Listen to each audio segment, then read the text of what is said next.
Mainta de oração e meditação. Põe Deus na primeiro lugar.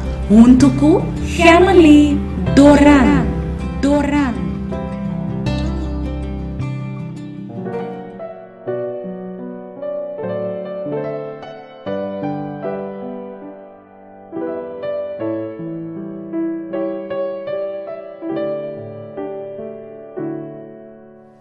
Morro, bom dia.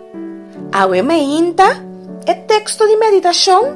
Me asa que ele for de Galátios, capítulo 6, versículo 7. E esta bisa, no ganha vosso mês. Deus no te laga hasi bofón, DJ.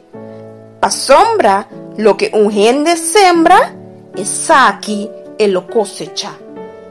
En realidad ta, pero tur lo que vos hasi, te regresa back. Lo que vos duna, vos te recibí. Lo que vos sembra, vos te cosecha. Nos tur su nombre, te den tómbola.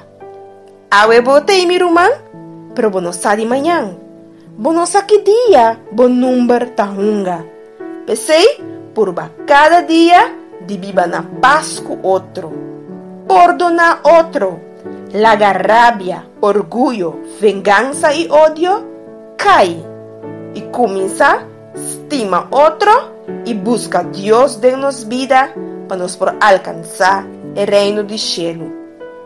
Nos vida está tan corto, manera un flor, la ganosa así, para cada día nos usa nos vida con sabiduría de Dios.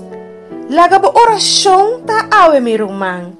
Tata, llenami de vos sabiduría. Lagami viva, pabo, oh Senhor. Laga nos reza. Tata Santo, awe nos ta humilha nos mes delante do trono e nos ta alçabo, oh Senhor Deus.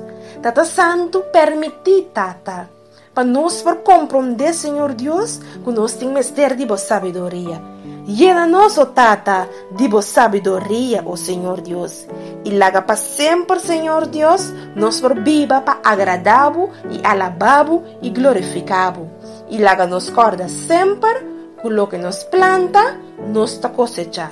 Para sua vida ta paga back, maneira nos trata outro. Talvez se ave me hinta, me ta rogabo para sabiduría. Tanque me te amavo, Senhor Deus, em o dulce nome de Cristo Jesus, Tata. Amém.